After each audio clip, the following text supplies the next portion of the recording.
I did not set out looking for anything controversial. The notes in front of me were meant to be routine measurements taken beneath aging river crossings, whose stonework predated modern reinforcement programs by more than a century. Bridges credited to Tartarian-era construction had always drawn attention for their ornamentation and improbable durability. But what caught my eye was not above the waterline, it was below it. In several locations, the lower arches were sealed behind compacted earth and brick infill, their curves disappearing into embankments that engineering reports treated as natural slopes. Survey drawings from different decades repeated the same quiet anomaly. Original foundations sat far deeper than present streets, sometimes by several meters, as though the surrounding terrain had risen after the structures were completed. The language used to describe this shift was cautious, almost evasive: stabilization, later fill, urban leveling. No single phrase suggested anything dramatic, yet the accumulation of them felt deliberate. Municipal files introduced the first human silhouettes in this story, not through voices, but through handwriting. Surveyors logged elevations, engineers recalculated load tolerances, archivists stamped permits, authorizing new roadbeds. Without explaining why the old ones lay buried, their roles overlapped without intersecting, each department treating the altered ground as an inherited condition rather than a problem worth reopening. Standing beside one river crossing, I traced the line where masonry vanished into soil. The stones below were identical to those above, carved with the same care, cut to the same tolerances. They did not look like foundations. They looked like architecture meant to be seen. That realization lingered longer than I expected. Not fear, not certainty, just a thin, persistent doubt about why something built so carefully now sat hidden, and why the records spoke around it instead of through it. The bridges were no longer isolated once I began looking outward from their embankments. In several towns, the same curious relationship appeared between river crossings and the structures that clustered nearby. Buildings whose lower levels were officially described as basements carried arched windows framed with carved stone, lintels too decorative for rooms meant to be buried, and doorways that opened onto earth instead of streets.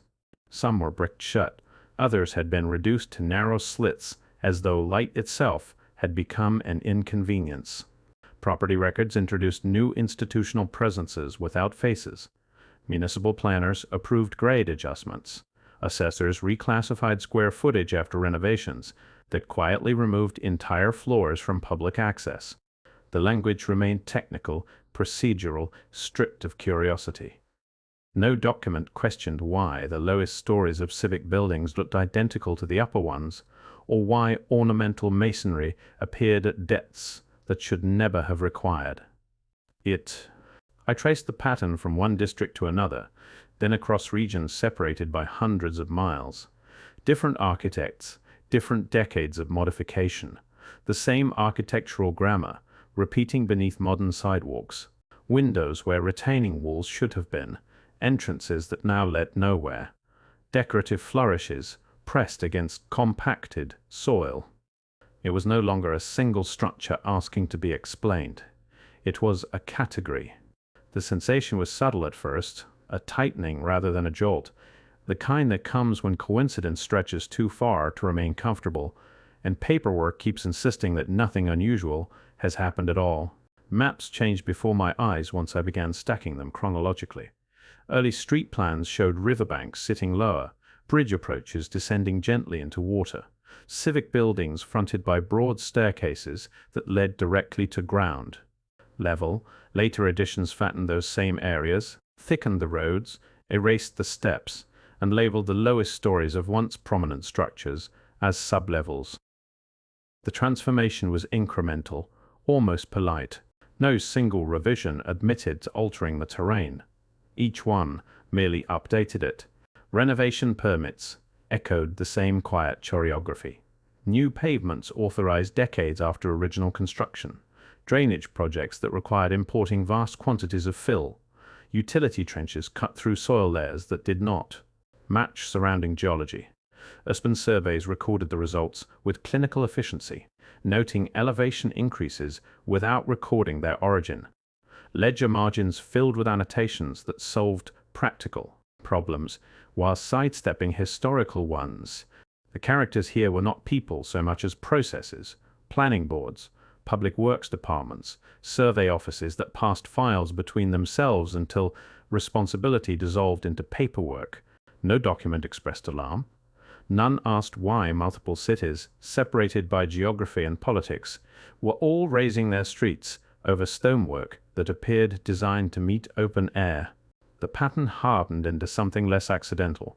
What had begun as buried arches and sealed windows now looked like coordinated regrading on a continental scale. Curiosity slipped into something sharper. A suspicion formed, not from spectacle, but from how carefully every record avoided naming the change it had just described. By the time I began laying photographs and survey sketches side by side, geography stopped offering comfort. River crossings in different climates, cities separated by borders and languages, civic buildings attributed to the same architectural lineage all shared the same quiet feature. Their lowest arches disappeared into earth. Their first stories were now described as subterranean. Their approaches had been raised, paved, and repurposed without ceremony. The repetition was precise enough to be unsettling. Not identical in decoration, but identical in consequence. Stonework, truncated at the same relative heights. Window frames bricked over at matching depths. Staircases that once descended into open plazas now vanished behind retaining walls. The measurements echoed each other too closely to dismiss as chance. Different surveyors, different decades. The same vertical adjustments. I resisted the temptation to name what this might imply. Instead, I kept counting. Cities where rivers had been redirected. Towns where new embankments appeared without corresponding flood records. Bridges whose original clearance above water made sense only if the surrounding terrain had once been lower. Coincidence thrives on isolation. Patterns do not. The realization did not arrive at drama. It crept in, carried by columns of numbers and repeated annotations, by the growing weight of examples that refused to contradict one another. The more locations I added, the narrower the margin for accident became, until coincidence itself began to look like the most fragile explanation available. The paperwork changed tone once geology entered the conversation. Core samples extracted during drainage upgrades describe bands of compressed earth layered cleanly over finished stone. River management reports noted sediment deposits far thicker than seasonal flooding typically produced. Engineering assessments treated those layers as load-bearing realities, not anomalies, calculating reinforcement needs without questioning how such uniform strata had arrived in the first place. I traced the language carefully. Silt, alluvium, redeveloped ground, each term carried a suggestion of natural process, yet none accounted for the depth involved or for how consistently those deposits sealed. Arches, stairways, and ornamental masonry that should never have been buried at all. In flood histories, the dates drifted. Some regions recorded catastrophic surges, others showed nothing severe enough to justify meters of new terrain. The silence was as instructive as the data itself. When charts failed to overlap, footnotes multiplied. When flood maps contradicted elevation surveys, the discrepancy went unexplored. The documents did not argue with one another. They simply stopped speaking of the same places. Disturbance replaced curiosity then, not as panic, but as a slow recalibration of what counted as plausible. Natural explanations still hovered in reach, but they were beginning to bend under their own weight, forced to stretch farther with every buried arch and sealed doorway that refused to remain isolated. The stone itself told a different story than the paperwork did. I kept returning to bridges credited to Tartarian era construction, to civic halls whose lower tiers now sat behind earthworks and retrofitted retaining walls.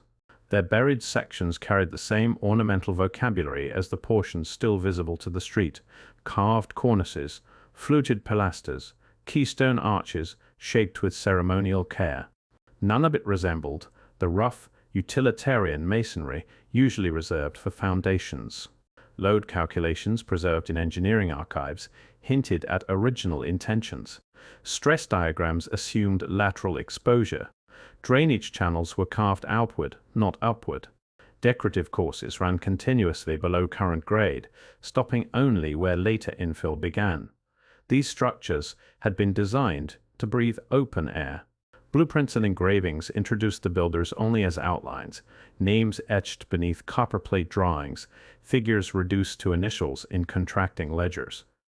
Their lines traced sweeping approaches to riverbanks and grand stairways, descending into plazas that no longer existed. No sketch accounted for soil pressed against archways or windows reduced to vents. The contrast sharpened into something difficult to ignore. Architecture, meant to impress, now functioned as buried infrastructure, grandeur compressed into darkness. What unsettled me was not that cities had changed, but that they had changed in ways that inverted the logic of the original designs, transforming public facades, caps, into subterranean afterthoughts without leaving behind a record of why. The more documents I requested, the thinner the folders became. Correspondence logs jumped from one year to another without explanation. Engineering reports ended mid-sentence, their conclusions replaced by blank pages or summary tables that referenced attachments no longer present. Entire project files that should have chronicled massive street-level alterations existed only as catalog numbers, their contents marked, transferred, relocated, or simply unavailable. Municipal archives introduced a different kind of character here. Not a person, not even a department, but a process that dissolved accountability through diffusion. Requests passed between offices. Clerks redirected inquiries to storage facilities that no longer held what their indexes promised. Digital scans preserved cover sheets long after the originals had vanished. What unsettled me was not overt refusal, no stamped denials, no redacted paragraphs, just absence, decisions reduced to procedural inertia, questions softened into bureaucratic cul-de-sacs where curiosity lost momentum before it could become confrontation. Betrayal took shape not through action, but through neglect that felt too consistent to be random, large enough to reshape cities, quiet enough to leave no one officially responsible for remembering why. Renovation records completed the transformation in a way no flood map ever could, in filing cabinets and municipal databases.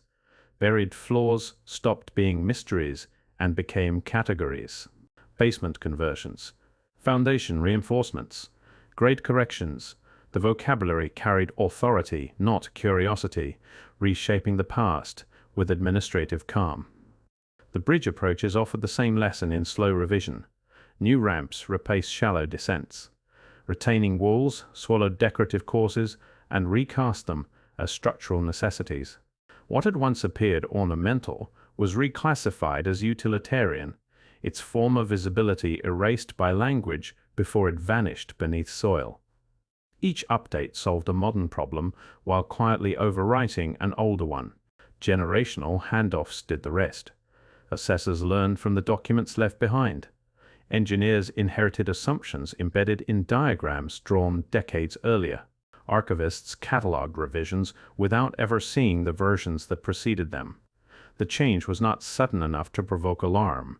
It was steady, cumulative, bureaucratic in its efficiency. The unease sharpened here, drifting away from geology and towards something more elusive. Not destruction, not disaster, but reinterpretation so thorough that it no longer registered as alteration at all. Cities did not forget because something dramatic had happened to them. They forgot because paperwork taught them how. By the time the evidence began to overlap, the question was no longer whether something unusual had occurred beneath these structures, but what combination of forces could produce such uniform results across centuries and continents. Geological surveys suggested flood deposition in some regions, yet the thickness and stratification did not always align with known river events. Urban redevelopment explained partial burial in expanding cities, but not in districts where streets had remained fixed for generations. Engineering reports described stabilization layers added long after construction, though rarely in quantities sufficient to swallow entire ground floors. I laid the explanations side by side and watched where they failed to meet. Each accounted for fragments. None accounted for the whole. The layers did not behave like isolated accidents. They behaved like a system, repeating in places with different climates, politics, and histories. The longer I studied the strata, the more they resembled a ledger rather than debris. Page after page of material added, compacted, forgotten. A record written in earth instead of ink. At that point, questions surfaced without invitation. What kind of process leaves cities wearing multiple pasts at once? How often does reinterpretation replace memory before anyone realizes something has shifted? And if the lower floors once belonged to open air, what does that suggest about the streets we now accept as original? I ended where most people begin. On bridges no one questions, and stairways no one measures anymore. Traffic rolled across stone arches whose lower courses were hidden behind concrete skirts and retaining walls. Office workers passed windows that opened onto nothing but soil, light wells trimmed to fit a world that had risen around them. These were not ruins. They were infrastructure, still bearing weight, still guiding movement, still accepted as ordinary. The continuity unsettled me more than any buried ornament ever had. Whatever had altered these elevations did not interrupt function. It had been absorbed, normalized, built over. The structures endured, while their origins blurred into footnotes and maintenance schedules. I stood there longer than necessary, watching water move beneath spans designed for a different street level, noticing how effortlessly modern life trusted foundations it no longer remembered. The layers below remained sealed, catalogued, renamed, rarely reopened. How many other crossings rest on similar revisions? How many city blocks sit atop earlier ground lines no one bothers to chart anymore? And how often does the present glide across the past without realizing that something fundamental has shifted beneath its feet?